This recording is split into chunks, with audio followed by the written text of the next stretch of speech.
So the last video we used the organizer to effectively. So if you look at any model and you select one of the elements within it, there's obviously associated properties with that object. Now in this IFC model you can see there's lots of different properties associated with it. If you go in the drop down, we have lots of different items within each property telling you all about the object and all the associated information for it. Now, something in Trimble Connect is we have the property set libraries. So basically this allows us to create our own set of properties relative to an element or to the object. So in this one here, what I'm going to do is I'm going to basically create a set of properties that we can use in Trimble Access combined with the organizer in order that we can say, okay, so we can mark up elements that are part of the job that has been staked out or set out, or as-built checks have been done. So to do this, in the property sets, I'm going to create a new library. We'll give it a name, we'll just call it survey information.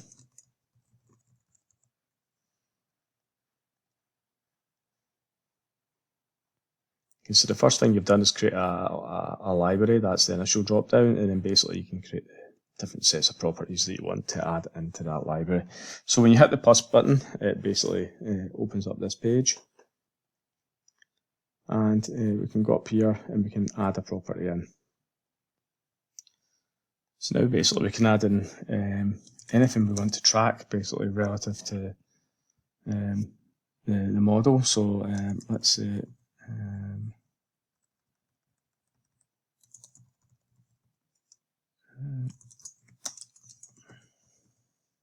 site status, and then we can use something like a drop down and we can add the values. So we can say on site,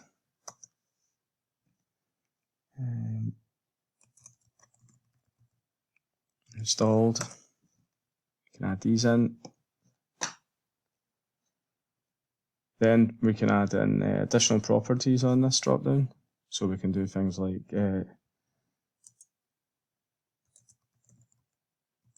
installation date.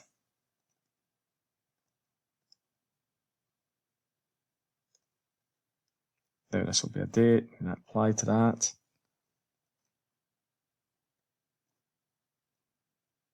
We can change the name of this here, so we can just say just object status. So that's just set another group, one group under this survey information. I'm going to go and create another one here, just an example. And then what I'm going to do is I'm going to create one that I'm going to use basically to mark up whether the setting out or the as-built or the checks have been complete. So we'll just call this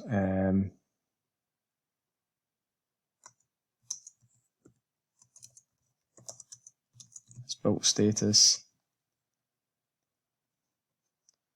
Then we'll add a property in. We'll just call it as-built check. Then for this one, we'll just use a true or false. So the default value here, we'll just add as false at the moment, just to assume that no checks have been done. We'll add that in there, and then we could add another property in, and we can just call it as-built date.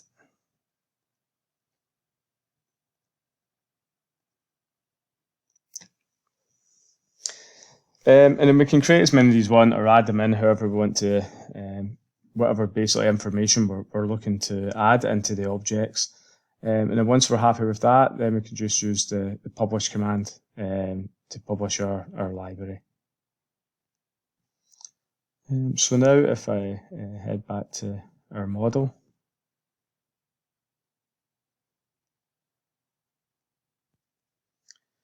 so once we're back in the model, I can select a single entity, and if I look on the information here and I see in the properties, then it will still have all the existing properties in here. You've got the three dots here, and then what you can do is you can add properties, and basically you'll see here is our survey information. Now you can add them all, or you can add just the ones you want to add in. select done to that, and you'll see here that we have the object status and we have the as built status basically added in, and this has been assigned to this individual object. If I want to assign that to everything, then it's basically just a case of picking the entire model, all objects, and again going through the information panel, and then I can go to my add properties and then select the survey information, and that's basically adding all those properties onto every individual object.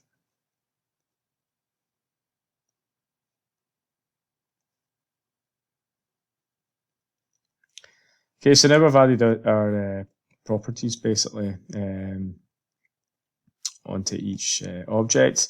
You could manually go in here, for instance, and you could select the information and then update and change the status of it, basically by selecting edit properties, and we can say, okay, the as-built's been done and the date was this date, or the object status, well, it's been delivered to site now, it's on site, and the installation date, for example, you can just add them manually.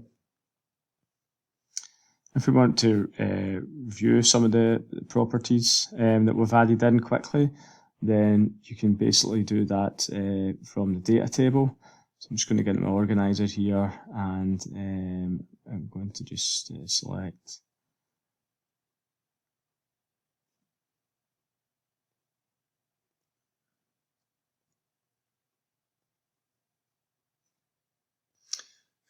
use the select only, and then just select only level 2 here, for example. So if I go into something like the data table, then I could create basically my own column list. So I could just call this as built check,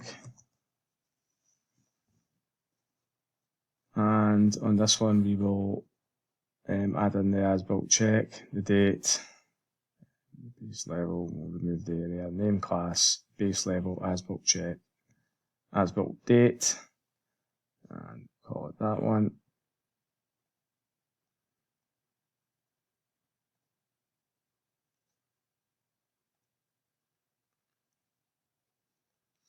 And then rather than organising it by base constraint, what we can do is we can organise it by as built checked, and obviously everything's going to be false at the moment. If we added in a few objects that were true,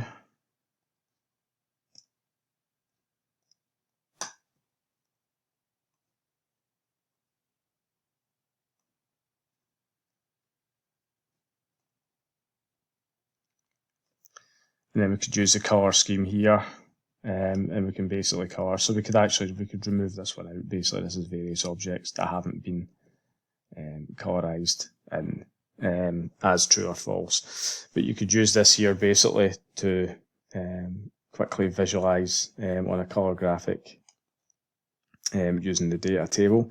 The other way to do this is to create rules within the organiser. So these ones here, this 26 basically, that for some reason it doesn't seem to have applied the property to it. So we can select these objects in 3D. Just make sure.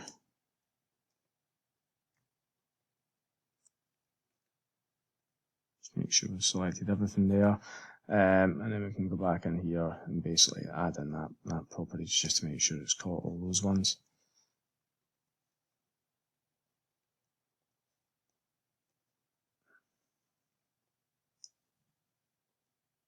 And that should basically now update that there.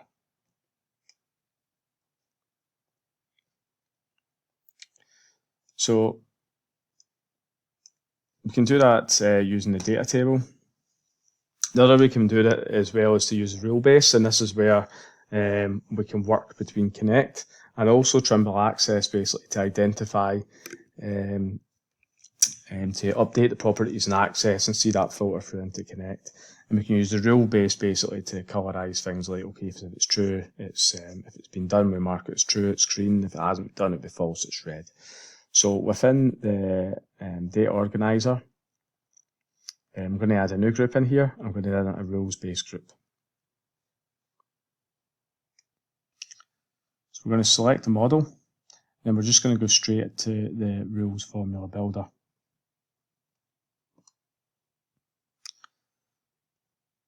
So in the rules formula builder, basically it's going to ask us, okay, so what grouping are we basically looking to use? So if we go down the bottom here, or I can start to type in, I'll say, right, what I'm looking to do is get stuff from the as-built status. If I had the condition in, and get a bit of duplication here, using the as-built check, and we'll say, okay, so if it equals false, that's one of the conditions. So I don't have multiple conditions because it's either true or false. So I can add in another formula group and pretty much do the same thing. So if I pull the drop down, I can add in the filter. From that, add the condition at as-built check stays, and this time would be true. So it's basically the same. We've only got one true item at the moment, and we've got 235 that are false. So from there, I'll basically hit apply to apply that. You'll see it's created this group here of our rules. There's the results, true and false. And then you can select the colourise button. And then basically from here, you can go in and select the colour. So we'll just say, okay, false is red. And green is true. And then we will add that in there to the model. And you can see within the organizer, it basically creates this rules-based group now, and you have the colorization, so you can turn that on, or you can turn that off. So if we were doing a markup, and we're saying, okay, this item here, actually, that's been done, we can add that in there as true, save that, and then you need to do the update group, and it'll update that item. If you want to turn that off, you can just turn it on and off that way. So once you've organised these into groups, it's pretty good in the sense that you can go and create your properties, and you can add in some additional information and then use the rules basically, and usually things like has it been delivered to site, or is it under construction. Then we can colorise these things and we can see progress in that way. Now the good thing about this is that it works in Trimble Connect and in Trimble Access. So the next part of this is basically showing you this model within Trimble Access and how we can mark this up on site and then feed that back into Connect.